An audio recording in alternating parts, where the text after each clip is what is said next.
Je connais cette femme, Maude, mais pas cette partie de sa vie. Elle n'en parlait jamais.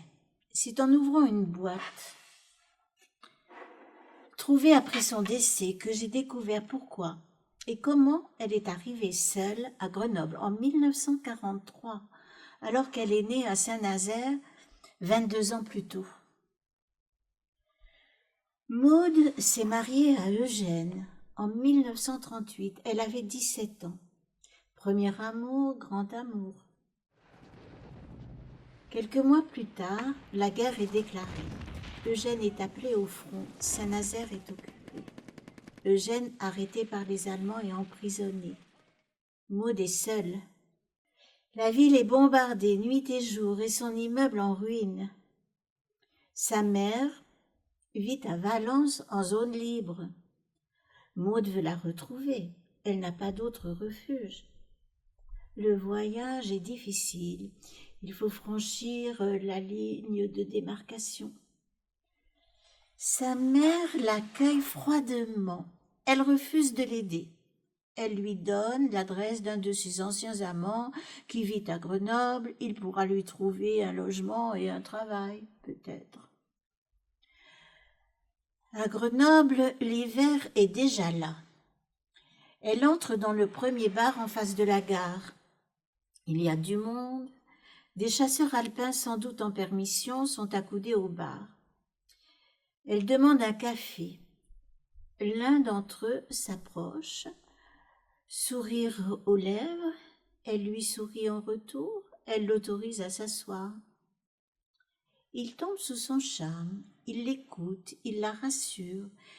Elle a besoin d'aide, de protection, de poser sa valise. La chaleur envahit Maude après le froid glacial de l'hiver. Il s'appelle Clément et tombe amoureux. Elle reprend goût à la vie. Il est là entre deux permissions. Ils s'aiment. Très vite, elle tombe enceinte. Elle est mariée. Elle aime son mari. Elle attend un enfant d'un autre homme. Elle s'est attachée à Clément et c'est lui le père. Elle décide de rejoindre Saint-Nazaire pour parler à Eugène, lui dire la vérité. Il comprendra peut-être. Le voyage est une épreuve. Franchir la ligne de démarcation est périlleux. Obtenir un droit de visite à la prison est un parcours de combattant. Quand Eugène se présente au parloir, il est amaigri. La prison l'a changé. Son regard est dur. Maude est tourmentée, tiraillée. Elle se retrouve face à un dilemme. Elle veut pas blesser cet homme. Elle l'aime, c'est son premier amour. Et elle décide de ne pas lui dire. Elle veut pas lui faire de mal. Le voyage pour Grenoble sera son retour. Clément l'attend. L'enfant naîtra hors mariage. Ce sera une fille. Clément la reconnaîtra comme sa fille tout à fait officiellement. Maude a vécu à Grenoble jusqu'à sa mort, dans la nostalgie de sa ville natale.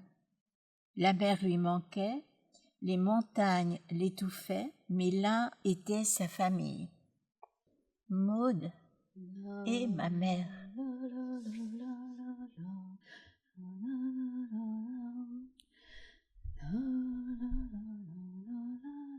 Inconsciemment, je sentais quelque chose de brisé chez ma mère et j'essayais de le réparer. Et ce qui m'a confortée dans cette idée, c'est quand j'ai retrouvé ces deux petites enveloppes que j'avais complètement oubliées. Et dans l'une, il y a une lettre que je lui ai écrite. Oh, je devais avoir entre 9 et 10 ans. Et ce petit objet, qui est un mouchoir que j'ai brodé,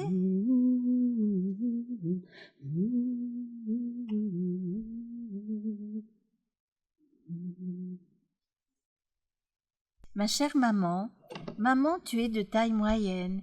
Ta chevelure blonde encadre ton visage souriant. Maman, tu ouvres doucement la porte pour ne pas m'éveiller.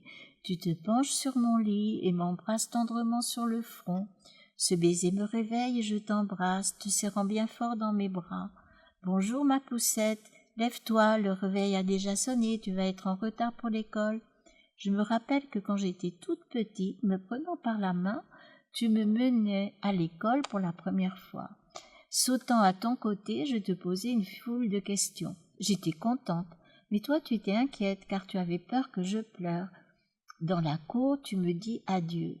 Alors j'ai compris que tu m'aimais. Je fais tout ce que je peux pour te faire plaisir. Je continuerai. Je t'embrasse bien fort. Gisou, ta petite fille.